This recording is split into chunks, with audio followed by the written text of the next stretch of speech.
சொல்லப்படாத கதைகள். பண்டைய இந்தியாவின் பழம்பெரும் 2 இலக்கியங்களில் மகாபாரதமும் ஒன்றாகும். இந்த மகாபாரதம் 1,00,000க்கும் மேலான மாறுபட்ட கதைகளை கொண்டது. அப்படி சிறப்புகளை கொண்ட காவியத்திலிருந்து சொல்லப்படாத கதைகளையும் நாம் அறிந்திடாத கதைகளையும் பார்ப்போம். இந்த வீடியோ ரொம்ப இன்ட்ரெஸ்டிங்கா இருக்க போகுது. ஸ்கிப் பண்ணாம ஃபுல் வீடியோ பாருங்க.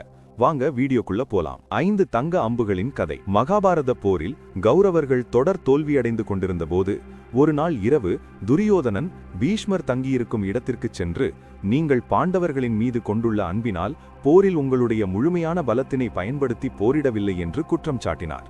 இதனால் மிகுந்த கோபமடைந்த பீஷ்மர் 5 தங்க அம்புகளை எடுத்து, நாளை நடக்கவிருக்கும் போரில் இந்த 5 அம்புகளால் பாண்டவர்கள் வீழ்த்தப்பட வேண்டும் என மந்தரித்தார். இந்த அம்புகளை கொண்டு பாண்டவர்களை வீழ்த்துவேன் என்று துரியோதனனிடம் பீஷ்மர் வாக்களித்தார்.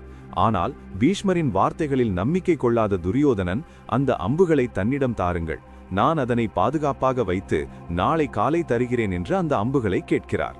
ஒருமுறை மகாபாரத போர் நடைபெறுவதற்கு சில காலத்திற்கு முன்னால் பாண்டவர்கள் ஒரு காட்டிற்கு நாடு கடத்தப்பட்டனர். அப்போது பாண்டவர்கள் தங்கியிருப்பதற்கு எதிரில் உள்ள குளத்தின் அருகில் துரியோதனன் தனது முகாமை வைத்திருந்தார். ஒருமுறை துரியோதனன் அந்த குளத்தில் குளிக்கும்போது மேலுலக இளவரசர் கந்தர்வர்களும் கீழே வந்தனர்.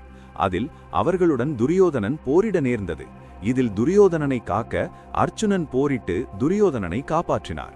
இதில் துரியோதனன் நாணம் கொண்டார். ஆனால் அவர் சத்திரியன் என்பதால் கைமாறாக அர்ச்சுனனுக்கு என்ன வரம் வேண்டும் என்று கேட்டார்.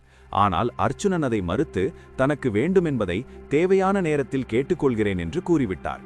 மகாபாரத போர் நடக்கும் சமயத்தில் பீஷ்மர் துரியோதனனிடம் தங்க அம்புகளை அளித்த அந்த இரவில் கிருஷ்ணர் அர்ச்சுனனிடம் பெறாமல் இருந்த அந்த வரத்தை நினைவுபடுத்தி துரியோதனனிடம் இருக்கும் அந்த 5 தங்க அம்புகளை வரமாக பெறச் சொன்னார். அர்ச்சுனனும் அவ்வாறே சென்று துரியோதனனிடம் வரமாக அந்த 5 அம்புகளையும் கேட்டார்.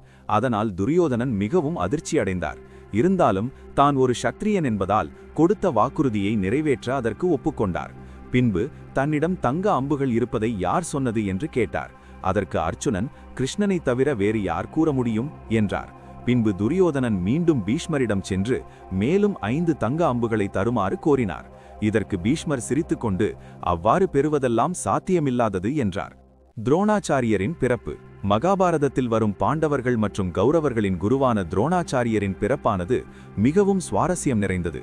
சொல்லப்போனால் உலகின் முதல் டெஸ்ட் டியூப் குழந்தை துரோணாச்சாரியர் என்றால் அது மிகையல்ல. முனிவர் பரத்வாஜருக்கும் கிருதாஜி என்ற அப்சரா என்பவருக்கும் மகனாய் பிறந்தவர்தான் துரோணர்.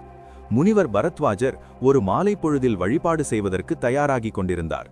எப்போதும் கங்கை நதியில் குளிப்பதை வழக்கமாக கொண்டிருந்த அவர் அன்று